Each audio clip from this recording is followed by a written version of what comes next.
All right, guys, so I was just now working on a video, and then Raid released this What's Next in Raid video. And since you guys probably don't want to watch it by yourself, I figured, hey, let's give my first impressions and watch it with you all as well. So it was published, I don't even know, like just a few minutes ago of that. So let's go ahead and hit play. Hey everyone, sit back, get some popcorn. Like we promised, I'll be quiet. Our What's Next in Raid series is back on track. It's been a long wait, but don't worry. We're sure you're going to love. Whoa! You're just throwing up images, and I don't even know what's going on. Awakening. Wait, but don't worry. We're sure you're Iron going to Twins. love what's in store. New faction, maybe Death Knight. Let's start with the big stuff. Deck of Fate. Introducing new champions. Awakening. We've been working on this for a while, and we're finally ready to share an overview with you. Ooh. Awakening is a huge feature, and there's a ton to explore and experiment with. Think of it like. Oh, what are these buffs? That looks kind of cool. We took the best parts of Masteries and Ascension, then mashed them together for some tasty raid goodness. We'll tell you how it works in a minute.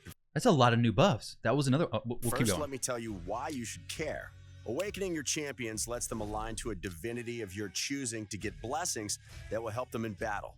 These blessings are like super-powered passive skills that boost stats and give your champions some crazy benefits. Let's read one of these real quick. Okay, so Incinerate. Increases the damage inflicted by HP burn debuffs placed by this champion. Probably not the best thing for Arbiter, considering she has no HP burn yet. High Awakening bonus. Whenever an HP burn debuff placed by this champion inflicts damage on an enemy, their max HP will also be destroyed by the same amount. Okay, interesting. It's an effects. I want to see polymorph. Okay, I'm not gonna be pausing too much, I promise. But let's see the polymorph. Ah, dang, I missed it. They're just too quick. Calling in a Reaper. How do you go back? All right, perfect. Has a chance of placing a sheep debuff on enemy champions for 2 turns whenever they place debuffs on this champion or remove or steal buffs from them. This debuff cannot be blocked or resisted, okay, as well as placed on a boss, okay? Whenever a sheep debuff expires or the sheep is defeated, the affected champion will return to battle with 50% HP. So this is like World of Warcraft. Like this is literally what happens in WoW. So you polymorph an enemy, and if the polymorph is broken, I believe they get healed up. I believe it's what happens. So basically, the sheep just CCs them until it's killed, and then the enemy comes back, right? So interesting, but let's keep going. We're talking calling in a Reaper to finish off your enemies, stacking lightning orbs that protect your buffs and strike your targets down, a floating ring of bones that spawns from the corpses of allies and summons a mace-wielding undead skeleton to charge at the bad guys, a giant flaming boulder that smites your enemies from the heavens, and the terrifying, tortuous, merciless standard field sheep. And breathe. As you can see, we've got a lot of new, unique mechanics here, but there's also a ton of blessings to play into the mechanics you're already familiar with. We can't wait to see all the awesome combos you come up with to put these blessings to good use. We'll cover them in more detail in a future video, but now you know why you want to awaken your champions. Let's talk about how, starting from the top at the Iron Twins Fortress. Before you awaken your champions, you'll have to head here to get the items you'll need. This is a brand new dungeon, and it works a little differently. It's divided up into affinities. Every day, the affinity will change, meaning the affinity of the boss inside it will change. There'll be 15 stages when the dungeon first goes live, but progress is individual and unique to each affinity. This means if you reach stage 15 on Magic Affinity, you'll still have to work your way up to that stage on Force, Spirit, and Void. There will be a regular schedule for which affinity is open on which day, so you can plan ahead. It's similar to the Affinity Keeps, but in this case, it's all in one dungeon. In addition, raiding the fortress will require both energy and a fortress key. I like that. And you'll get a limited number of keys every day. Good. So make sure you use them. Okay, new dungeon, obviously a new boss. All right, we'll let them finish. Meet the Iron Twins. There are no pre-boss waves to take on, but these mechanical guardians will be tough to beat. So you'll need to think long and hard about your team composition and each individual champion's stat builds before you even set foot in battle. First, the twins' attack and defense stats gradually increase throughout the battle as they use their skills. A lot of new buff and debuffs, faster wow. for every champion on your team that doesn't match the boss's affinity. That's why the dungeon works like it does, and why affinities really matter here. On top of that, your champion's own stats affect how quickly a special debuff stacks on them, and this is a big danger. Get too many stacks, and you almost certainly won't survive the Iron Twins' attacks. And for today, that's all we're telling you. Now, if you do manage to take these guys down, you go home with some valuable new items. Soul Coins and Soul Essence. These things are why you came here in the first place. And once you've got some, you'll be heading straight to your bastion, to an all-new building, the Altar of Souls. This is where you'll be awakening your champions using, you guessed it, their souls. To awaken any champion, you'll need their specific soul or parts of their soul split up into pieces. But it has to be theirs. You can't just use Death Knight Soul to awaken Turtle, for example. In fact, you can't awaken common or uncommon champions at all. Sorry, DK. Maybe someday, if you can realize your potential. So, like champions and like Ascension, souls have different numbers of stars. This is their awakening level. Each champion can be awakened through 6 levels of awakening, and the only limitation is that they can't be awakened more times than they've been ascended. There are 2 types you can use, Perfect Souls and Split Souls. Perfect Souls will awaken a champion to exactly the awakening level it says on the box. No more, no less. All right, guys, I'm going to stop the video right now. I'm really hoping that the way to actually get these awakenings things isn't going to be super difficult. Because when I hear that you have to have specific souls for the specific champions, I'm getting major, I guess, feelings that it's going to be very pay to win and very disgusting. So I hope that they explain how you can actually get these souls and the split souls and whatever to get the champion fully awakened. I really, really hope it's not going to be bad, because if it's something super pay to win, let's continue. No hoops to jump through. But I'm not going to lie, I'm a little bit worried. Split Souls, on the other hand, only have 1 star filled in bright red, easy-to-see colors. It can only be used to awaken a champion to that specific level. So, to awaken a champion to level 4 awakening with a 4-star Split Soul, they need to already be at level 3 awakening. So, you want souls? You've got soul coins. What do? Let's start with the Perfect Souls. Take your pocket full of soul coins and head to the Mystic Market. This is where you'll spend your hard-earned soul coins to get soul stones. Grab what you want, then head straight to the Soul Stone Summon tab. Here, you'll use those soul stones to summon, well, souls. You might notice this interface looks familiar, and you might also notice that there are 3 types of soul stones: mortal, immortal, and eternal. Summoning souls via soul stones will always give you perfect souls. The better the soul stone, the better your chances of getting higher level souls for higher rarity champions. It's similar to summoning champions. You even have a soul collection that works just like your champion collection. But there is one big difference: the wish list. There are a lot of champions in Raid, and finding the right type of soul for the right champion sounds pretty daunting. So you'll be able to add some champs to your wish list. This will increase your chances of finding their perfect souls from soul stones. All right, that's perfect souls, but what about split souls? To get split souls, you'll need to exchange your soul essence at the Soul Merchant. The Soul Merchant will let you get the exact souls you need for your champions at exactly the right level of awakening, but you'll need to check in regularly to see what's in stock. You don't want to miss out on the exact soul you've been looking for. I can feel what you're thinking. What if I get a soul for a champion I don't have? You can always keep them for later, but if you don't want to do that, just head to your soul collection and sell your soul. That sounds scary. Sell my soul. They're not your souls anyway. They're your champions. So why should you care? That was mine. Selling souls gets you more soul coins. Done sold my soul to Raid, I think. More soul stones or soul essence, and then more souls. You'll almost always have extra souls, so this is a nice, easy circle that helps make sure you're always moving forward on your hunt for souls. All right, so once you've got your souls, you'll want to awaken your champions.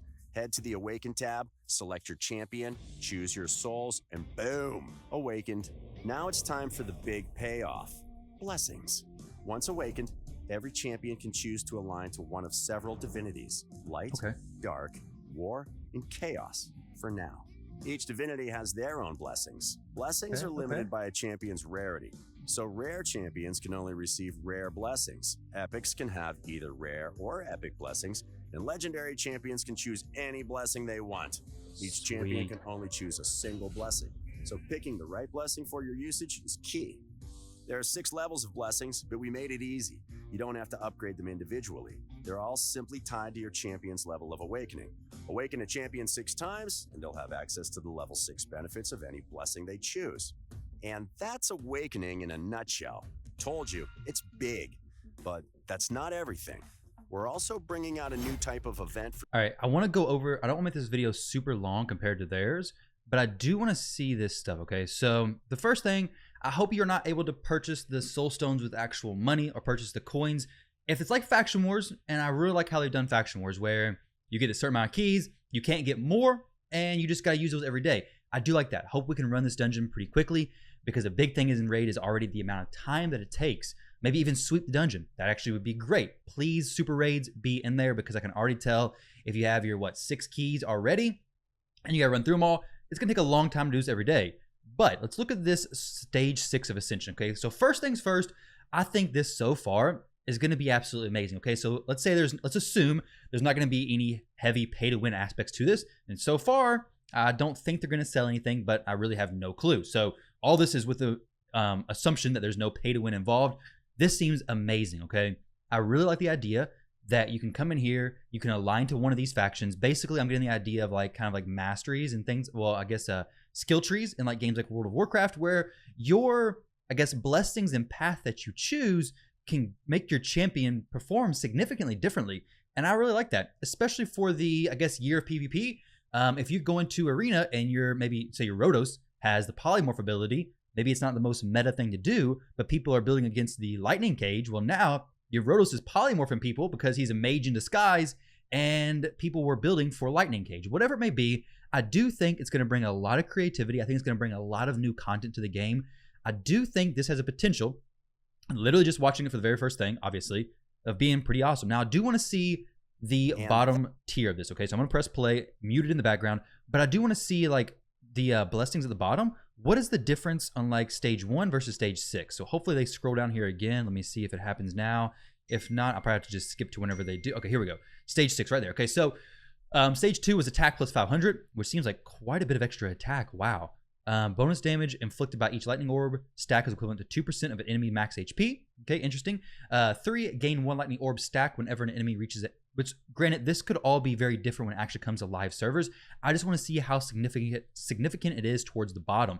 So HP boost here, crit damage boost. Wow, 25%. That seems very big, especially on a +4 champion. Lightning orb stacks have a 75% chance to protect a random buff from being stolen, removed, or transferred. Dang. Okay, that's very, very solid as well.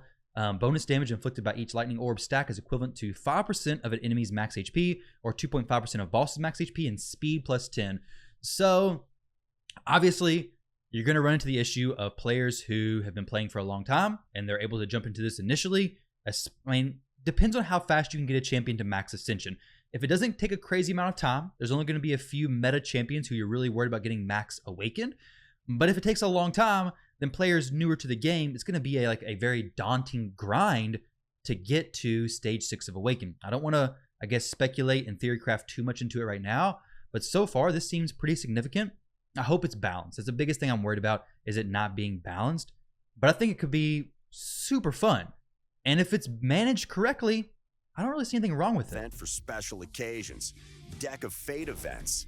You'll earn Fate points from a bunch of in-game cards in a gacha game, baby. This already tells RNG, RNG, RNG. I love gambling aspects. Makes me think my wallet is safe. Not at all. Like raiding dungeons, leveling up champions, maybe opening shards, the usual stuff. You'll then use those fate points to flip cards. Whatever you flip over, you get to keep as a reward. But there's another layer. There are 3 rarities of cards, and if fate is on your side and you flip 3 cards of the same rarity one after another, you'll get a bonus reward. A fate chest containing a bunch of awesome items. These Deck of Fate events will be used to get more from your everyday rating, which is something we think everyone can get behind. Keep an eye out for the first event later this year. Those are the 2 big features we wanted to talk about today, but here's a bit of eye candy before we finish. First, champion skins. Oh, baby, here we go. More in the pipeline, and we think you barbarian fans out there are going to love them. Ash. This more literal Ash, here's your new skin, dude. Favorite warrior queen, okay. Syl of the Drakes. Ash, better watch out for your wallet. And as always, we've got more champions coming. I'll let the images do the talking here. Most of these are in their final stages of development, so you'll be seeing them popping out of shards sooner rather than later. Okay, let us know what kind of champions you'd like to see added in the future. Hofree's gone on the diet of eating whatever he wanted to. Okay, We've been listening to your feedback, and we will do justice to some community favorites very soon. That's everything. Don't forget to hit like and subscribe to catch more raid videos. All right, guys. So, what do you all think? Leave it in the comment section below. Go over, click the video if you want. I'll leave it linked down below as well. But so far, everything seems very, very... I mean, I'm super excited for the Perfect Souls, honestly. Having this tower actually unlocked with Mythic Ascension could be very, very fun, very, very nice. Add so many new things to the game. Or it could be the most pay-to-win thing ever implemented in Raid and make me almost be on the verge of not wanting to play anymore. Having the empowerment is definitely something to be mindful of. Like having empowered champions is a problem. Like is a struggle in the arena, right? Facing empowered champions if you don't have empowered champions. But it's kind of been able to be worked around. Not a huge deal, especially if you're lower levels. I mean, it's not really the end of the world, okay? You can still manage it. Definitely empowered champions have crazy high stats. But that's already been in the game. We've already had the backlash. People feel how they feel. Now, the Mythic or the Awakening, I think could be very fun or it could be very detrimental. I'm really hoping they don't add ways to buy it. I'm perfectly fine if they just add it like Faction Wars. Hey, you come in here, maybe even add it like the Forge where you can have chances of getting the higher rarity or whatever it is. I don't know. Whatever they're going to do, I just don't want to see it added to buy the keys, because if they're selling keys and you want to keep up, like buying enough shards to keep up with the empowerment champions may not be the most realistic thing, right? Like you have almost 150 champions in the game, 150 legendary non-void affinity champions. You're not really going to be able to realistically buy enough shards. And if you do, you have so much money anyways to +4 champion if you just want to +4 them, okay? I've seen a few +4 Hefraks. It's pretty nasty. It's a brand new champion. But in reality, you're not really going to spend money on that.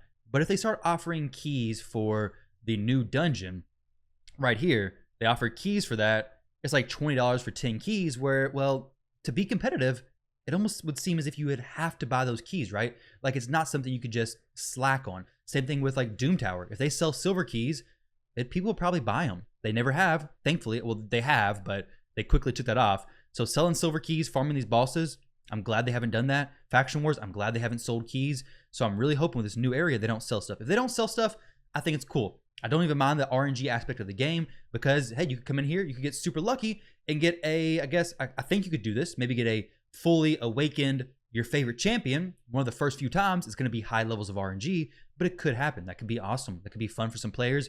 It's not unfair for free to play necessarily. Obviously, if you're free to play later in the game, I want to see how difficult this dungeon is. Got a lot of questions, but hey, I guess we wait a little bit longer. I don't know exactly when the patch is going to be released. Maybe I just missed it in the video, but definitely let me know what you guys think. I'm definitely excited for this, but I hope you guys have a great rest of your day. And yeah, I'm looking forward to it. Catch you on the next one.